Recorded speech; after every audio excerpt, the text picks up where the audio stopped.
അത്യന്തം നാടകീയമായ രംഗങ്ങൾക്കായിരുന്നു മൂന്നാറിലെ സമരവേദി സാക്ഷ്യം വഹിച്ചത്. സമരത്തിന് ഐക്യദാർഢ്യം പ്രഖ്യാപിച്ചെത്തിയ മന്ത്രി പി കെ ജയലക്ഷ്മിയും മഹിളാ കോൺഗ്രസ് അധ്യക്ഷ ബിന്ദു കൃഷ്ണയും അടക്കമുള്ളവർ തൊഴിലാളികളുടെ പ്രതിഷേധത്തിന്റെ ചൂടറിഞ്ഞു. എന്നാൽ പ്രതിപക്ഷ നേതാവ് വി എസ് അച്യുതാനന്ദന് ആവേശോജ്വലമായ വരവേൽപ്പാണ് തൊഴിലാളികൾ നൽകിയത്.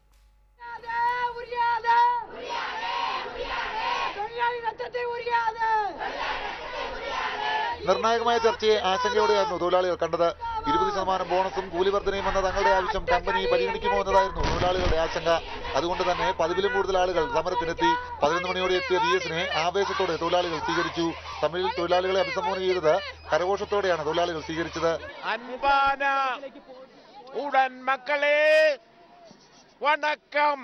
സമരം പരിഹരിക്കുന്നതുവരെ നിങ്ങൾക്കൊപ്പം ഉണ്ടാവുമെന്ന് പ്രഖ്യാപിച്ച് വി എസ് സമരക്കാർക്കൊപ്പം ഇരുന്നു. 3 മണിയോടെ സർക്കാരിന്റെ പ്രതിനിധിയായി മന്ത്രി പി കെ ജയലക്ഷ്മി എത്തി. ജയലക്ഷ്മിയും പ്രതിഷേധത്തിന്റെ ചൂടറിഞ്ഞു.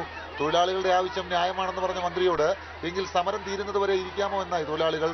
ഇതോടെ സമരത്തിന് ഐക്യദാർഢ്യം പ്രഖ്യാപിച്ച് മന്ത്രി തൊഴിലാളികൾക്കൊപ്പം ഇരുന്നു.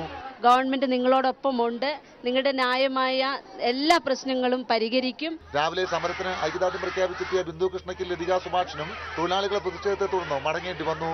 ആളറിയാതെ RMP നേതാവ് കെ രമയും ആദ്യം തൊഴിലാളികളുടെ പ്രതിഷേധത്തിനിരയായി. എന്തായാലും ഐക്യദാർഢ്യം പ്രഖ്യാപിച്ചെത്തിയ ഇവരും പിന്നീട് സമരത്തിന്റെ ഭാഗമായി. Team reporter, Idukki.